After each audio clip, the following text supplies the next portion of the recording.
I'm going to show you a couple of ways that you can find fractions of amounts. So we're going to start off by finding 1/3 of 27.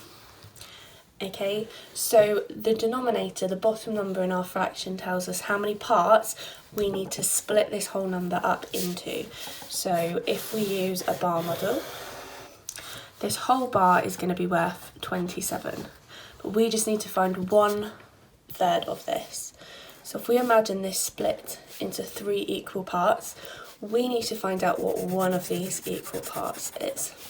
So to do that, we just need to do 27 divided by 3.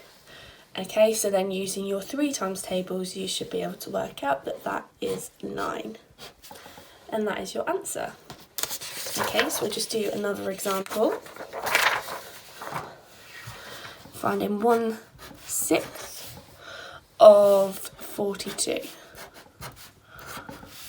Okay, so again, if you imagine your bar model and imagine that this is worth 42, we want to split this into 6 equal parts, and we're just finding one of those.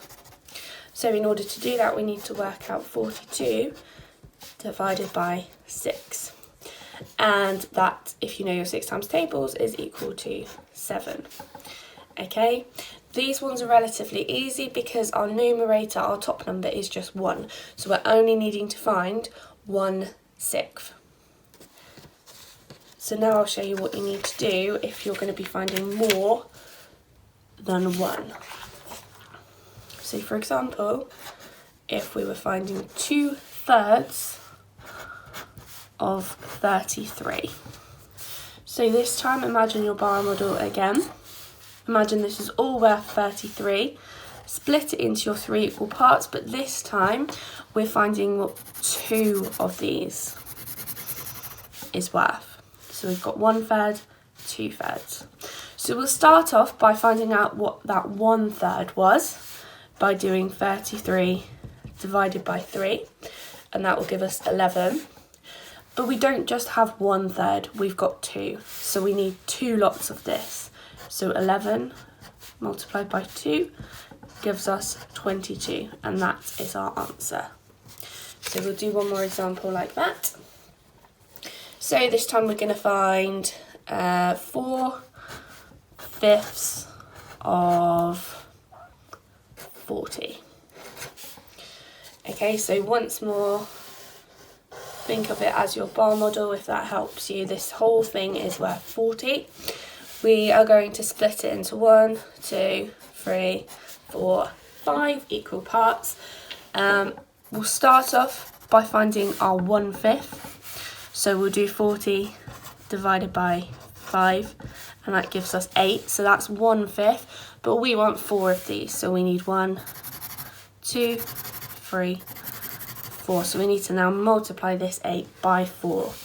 So 8 multiplied by 4 equals 32, and that's our answer. Okay. The general rule is you divide by the bottom number and then you multiply by the top number. So for example, to break this down so you're not having to do quite so many workings, we'll find 3/4 of 28. So we need to divide by that bottom number.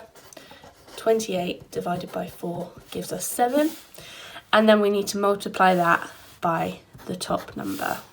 So 7 times 3 equals 21. And there's your answer. Okay, so you can start off visualising it using the bar method. And once you get your head around how many parts of the whole you're looking for, you can narrow your workings down until you're just doing this.